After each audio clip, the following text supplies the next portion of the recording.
Hello and welcome to online school India for library science. एक बार फिर से आप सभी का online school India for library science में जोरदार स्वागत है। दोस्तों, आप सभी लंबे समय से एक वैकेंसी के बारे में इंतजार कर रहे थे, जो वैकेंसी रेलवे मंत्रालय के द्वारा जो है आई थी।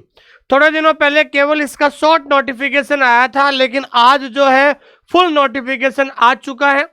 तो लाइब्रेरियन की कुल मिलाकर 10 पद है। वो 10 पद कौन कौन से जोन के अंदर कितने कितने पद आए हैं उसके बारे में चर्चा करेंगे। सिलेबस क्या रहेगा, एग्जाम पैटर्न क्या रहेगा, तमाम अगले 5 मिनट के अंदर आपको सारी न्यूज मिल जाएगी। दोस्तों, जो विद्यार्थी पहली बार इस क्लास को देख रहे हैं तो मैं कहना चाहता हूं कि आप हमारा टेलीग्राम चैनल जरूर ज्वाइन कीजिएगा। इसकी पीडीएफ, इसकी कंप्लीट पीडीएफ आपको हमारे टेलीग्राम चैनल पर मिल जाएगी। तो आप सभी लोग टेलीग्राम चैनल जरूर ज्वाइन कीजिएगा। इसका जो लिंक हमने डिस्क्रिप्शन के अंदर दे दिया है। अगर आप स्पेशली रेलवे की एग्जाम की तैयारी करना चाहते हैं तो आप हमारा केवीएस केंद्रीय विद्यालय वाला कोर्स की तैयारी कर सकते हैं। और केंद्रीय विद्यालय में आप जो है कोर्स में जाकर आप फ्री कंटेंट देख सकते हैं। अधिक जानकारी के लिए दिए गए नंबर पे आप कभी भी कॉल कर सकते हैं। अगर आप वास्तव में रेलवे की तैयारी करना चाहते हैं, रेलवे लाइब्रेरियन की तैयारी करना चाहते हैं, जो 10 पदों पर नोटिफिकेशन आया है, तो आप केवीएस कोर्स लेकर आप तैयारी कर सकते हैं। उसके लिए हमारा ऐप डाउनलोड करें, ऑनलाइन स्कूल इंडिया। देखिए, ये नोटिफिकेशन आज जारी हुआ है। देखिए, इसका एप्लीकेशन फॉर्म कल से शुरू हो रहा है। 7 तारीख से आपके एप्लीकेशन फॉर्म क्या हो रहे हैं दोस्तों, शुरू हो रहे हैं। और 6 फरवरी को क्या हो जाएंगे दोस्तों, बंद हो जाएगा। करीबन 1 महीना रेलवे ने दिया है फॉर्म भरने का। तो आप कल से समय पर जो है आप फॉर्म भर सकते हैं। दोस्तों सबसे इंपॉर्टेंट बात है कि आपको एक अकाउंट क्रिएट करना पड़ेगा। अकाउंट क्रिएट करना पड़ेगा। एक जो स्टूडेंट है या एक विद्यार्थी एक ही जगह से फॉर्म भर सकता है। ये तो अलग अलग जोन में वैकेंसी आई हुई है, लेकिन जिस जोन में आप भरना चाहते हो एक जोन में एक ही विद्यार्थी फॉर्म भर सकता है। दोस्तों, उसके बाद जो है एज रिलैक्सेशन है।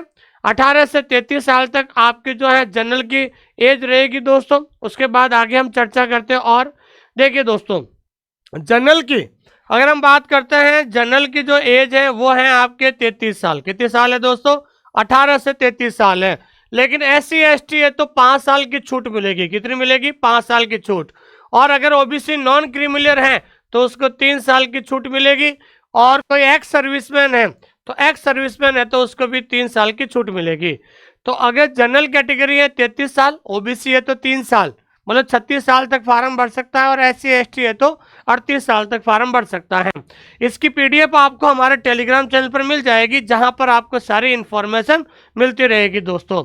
और इस प्रकार से ये आपका था। ये अब सबसे इंपॉर्टेंट बात है कि रेलवे का जो है एग्जाम पैटर्न क्या है दोस्तों, एग्जाम पैटर्न।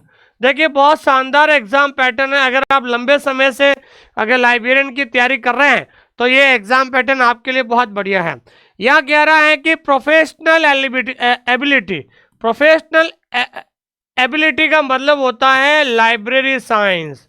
तो मैं बताना चाहता हूं कि लाइब्रेरी साइंस के आपके कितने क्वेश्चन होंगे, 50 क्वेश्चन होंगे 50 नंबर के। तो कुल मिलाकर टोटल 100 क्वेश्चन आएंगे। तो 100 क्वेश्चन आएंगे तो 100 में से आपके ध्यान रखना है 50 क्वेश्चन आपके लाइब्रेरी साइंस के होंगे। जीके के कितने होंगे, 15 क्वेश्चन। रीजनिंग के कितने होंगे, 15 क्वेश्चन। मैथमेटिक्स के 10 क्वेश्चन और जनरल साइंस के 10 क्वेश्चन।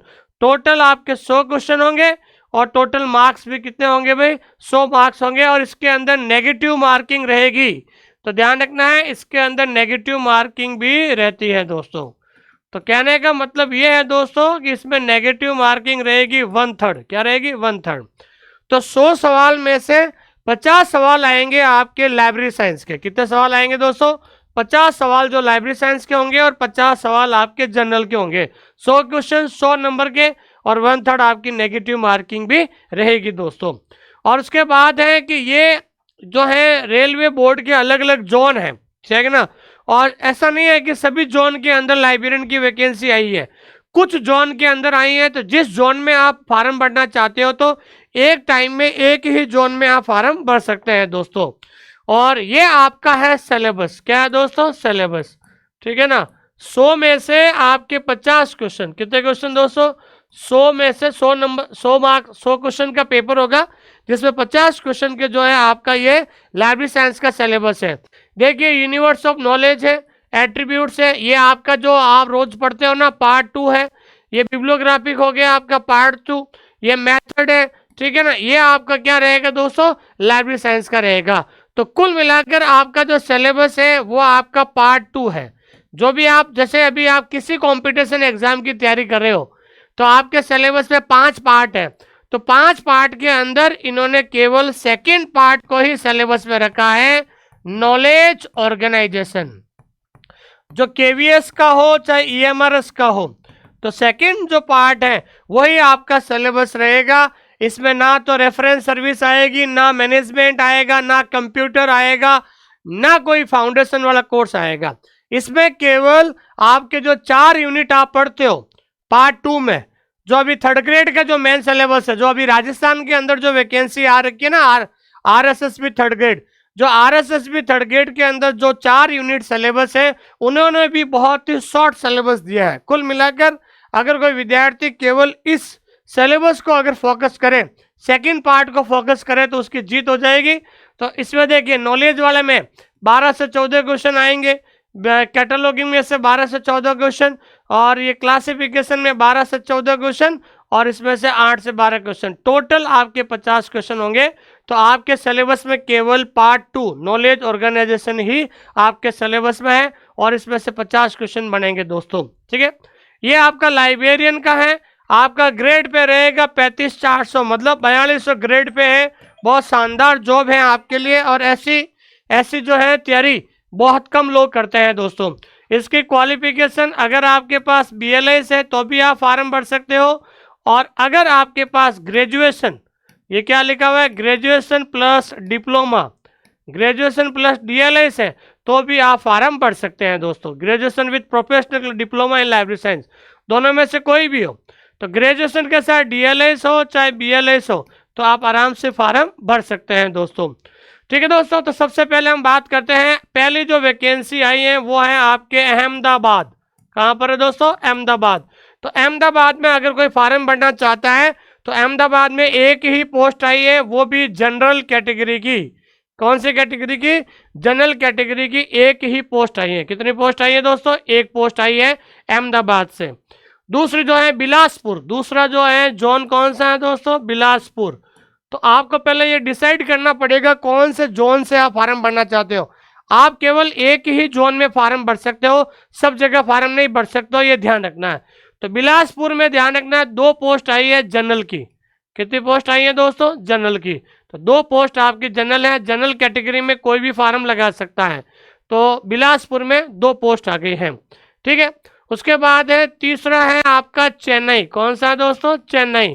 तो चेन्नई में कितनी पोस्ट है, तो आपको पता होना चाहिए, चेन्नई में एक ही पोस्ट है OBC नॉन क्रिमिनल। कितनी पोस्ट है दोस्तों, एक पोस्ट है चेन्नई के अंदर, ठीक है। उसके बाद आता है गोरखपुर। देखिए गोरखपुर में सबसे ज्यादा है, ठीक है ना, गोरखपुर में सबसे ज्यादा है, ध्यान रखना, सबसे ज्यादा पोस्ट गोरखपुर में है। एक पोस्ट है आपकी जनरल की, 2 पोस्ट है OBC नॉन क्रिमिनल की, एक पोस्ट है आपकी EWS की। तो टोटल कितनी पोस्ट है, 4। तो गोरखपुर में सबसे ज्यादा पद है, तो यूपी वाले तैयार हो जाइए, 4 पद है गोरखपुर में। कितने पद है दोस्तों, 4 पद है गोरखपुर में। और कोलकाता, फिर अगला जो जोन है वो है आपका कोलकाता। तो ध्यान रखना है, कोलकाता के अंदर कितने पद है, 1 पद है, वो भी जनरल कैटेगरी का, टोटल 1 पद है, ध्यान रखना। कलकत्ता के बाद लास्ट आता है प्रयागराज। कौन सा है दोस्तों, प्रयागराज। तो प्रयागराज के अंदर भी 1 पोस्ट है, और टोटल 1 पोस्ट है, ध्यान रखना, ठीक है। तो 10 पोस्ट कौन सी होगी, देखो प्रयागराज में 1 पोस्ट आ गई है, और कोलकाता में भी कितनी पोस्ट है, 1, और 1 2 पोस्ट। गोरखपुर में 4, देखिए प्रयागराज में 1, ठीक है ना, और उसके बाद कौन सी है, कोलकाता में 1, कोलकाता में 1 हो गई, और गोरखपुर में कितनी हो गई, 4, 4 और 2 6, और चेन्नई में कितनी हो गई, 1, 6 और 1 7, 7 हो गए। और 7 के बाद बिलासपुर में 2, 7 + 2 कितने हो गए, 9 हो गए, 9, और इस प्रकार से अहमदाबाद में 1 10। तो कुल टोटल कितने पद है दोस्तों, टोटल पोस्ट है आपके 10, और 10 को इन्होंने अलग अलग जो है क्या कह सकते हैं कि अलग अलग जोन के अंदर बांट दिया गया है। अब आपको डिसाइड करना होगा कि मुझे कौन से जोन में फार्म अप्लाई करना पड़ेगा। आप ध्यान रखना है कि एक ही जोन में फार्म भर सकते हैं। हालांकि 6 जोन के अंदर अलग अलग वैकेंसी आई है, लेकिन जिस जोन में फार्म भरना चाहते हो तो आप एक ही जोन में फार्म भर सकते हैं दोस्तों। ठीक है दोस्तों, इस तरीके से आपको ध्यान में रखना है। ठीक है, और हमारा एक टैगलाइन है दोस्तों, जब तक लिखोगे नहीं तब तक सीखोगे नहीं। रेलवे काफ़ी आपको अच्छा टाइम देगा, तो आपसे मेरा विशेष निवेदन है कि आप हमारा जो केवीएस वाला जो कोर्स है, केवीएस वाला कोर्स से आप अच्छी तैयारी कर सकते हैं रेलवे की। और 50% आपका लाइब्रेरी साइंस का आएगा, और लाइब्रेरी साइंस में केवल और केवल सेकंड पार्ट ही आपको पढ़ना है। Only for second part. Second part का मतलब नॉलेज ऑर्गेनाइजेशन ही पढ़ना है। फाउंडेशन नहीं आएगा सिलेबस में, ना मैनेजमेंट आएगा, ना रेफरेंस आएगा, ना कंप्यूटर आएगा। बहुत छोटा सा सिलेबस है, और आप केवीएस कोर्स लेकर आप आराम से पढ़ सकते हैं। ठीक है ना, 1 महीने का सिलेबस है। अगर कोई विद्यार्थी पढ़ना चाहते हैं तो 1 महीने का सिलेबस है, और ऐसा सिलेबस आपको कम मिलेगा। और अगर कोई विद्यार्थी ये तीनों किताबें मंगाना चाहते हैं PYQ की, आप कभी भी मंगा सकते हैं दोस्तों। ठीक है, और उसके बाद आप ऐप डाउनलोड कीजिए। अगर इस किताबों को मंगाना चाहते हैं तो आपको माई बुक पिकअप ऐप को डाउनलोड कीजिए और अपने दोस्तों के साथ शेयर कीजिए, और ऐप को डाउनलोड कीजिए। और किसी भी जानकारी के लिए आप नंबर, इस किताब का लिंक चाहिए तो 8949992361 इस नंबर पे आप कभी भी कॉल या मैसेज कर सकते हैं दोस्तों। ठीक है दोस्तों, थैंक यू वेरी मच। बहुत बहुत धन्यवाद आप सभी लोगों का। Thank you very much.